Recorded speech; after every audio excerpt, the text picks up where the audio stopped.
Hello, my name is Gabriella Balou. I'm here at Kaiser University. Today's video is going to be about influencing radiographic factors.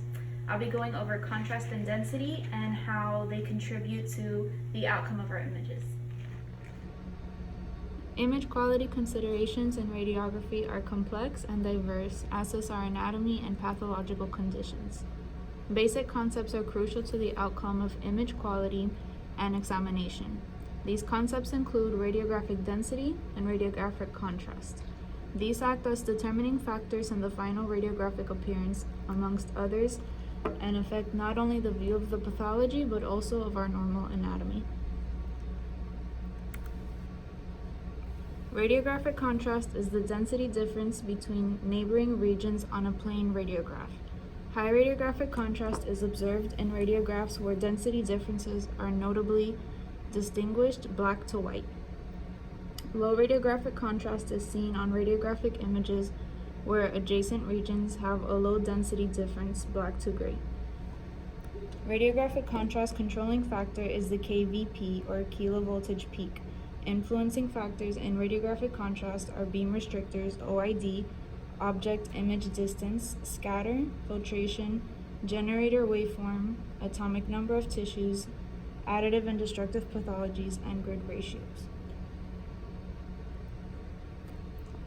Radiographic density is defined as the measure of the degree of image darkening. It is the overall blackening of the film from the black metallic silver deposited in the emulsion. Radiographic density is the logarithm of two measurements, the intensity of light incident on the image and the intensity of light transmitted through the image. This ratio is the inverse of transmittance. The controlling factor in radiographic density is the MAS, or milliamperes per second. The influencing factors of radiographic density are KVP, beam restrictions, SID, filtration, scatter, generator waveforms, atomic number of tissues, additive and destructive pathologies, and grid ratios.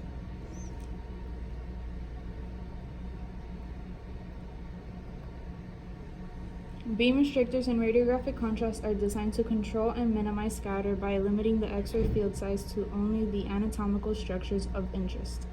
The purpose of beam restrictors is to limit the patient exposure, to reduce scatter produced within the patient, and to increase contrast on the image. Ideally, all filament electrons are striking the anode at the focal spot. However, some may stray and interact on other areas of the anode. This creates X-rays called off-focus radiation. This type of radiation is not ideal. It increases the image blur, which is not ideal for the image quality. The radiographic density decreases when using beam restrictors due to the anode Hill effect, which is lower field intensity towards the anode in comparison to the cathode due to lower X-ray emissions from the target material as angles perpendicular to the electron beam.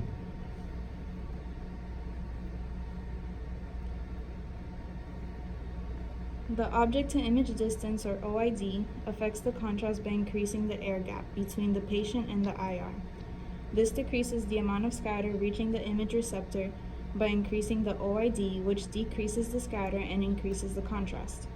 A larger patient has thicker tissue requiring more radiation to penetrate them, which produces more scatter. Scatter is increased and contrast is decreased.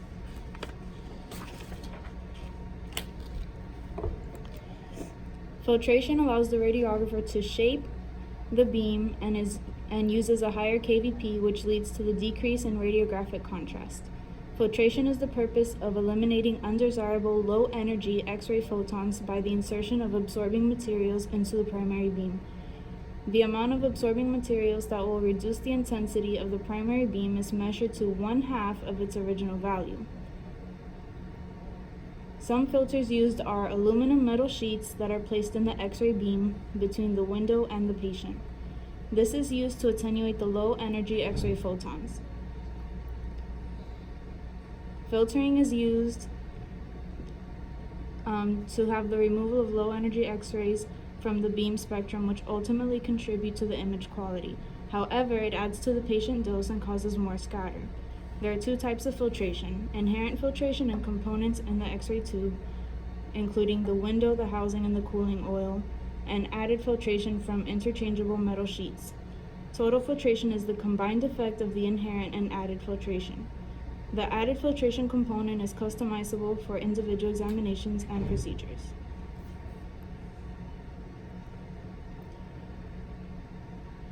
The health status of the patient is important for us to understand, as it helps determine which exposure factors or techniques need to be used for the exam.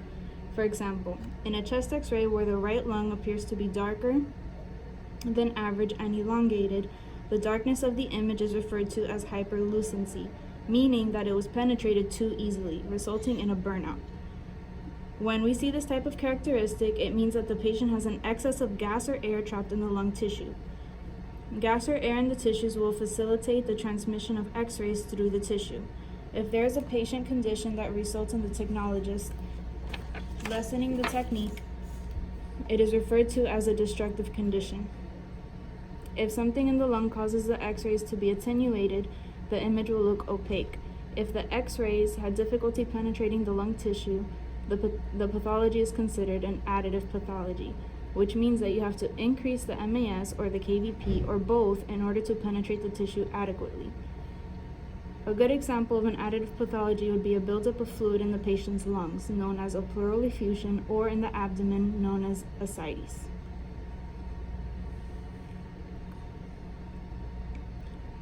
The radiographic grid was invented in 1913 by Gustav Bucke and continues to be the most effective means for limiting the amount of scatter radiation that reaches the image receptor. A grid is a device that has very thin lead strips with radiolucent interspaces. It's intended to absorb scatter emitted from the patient.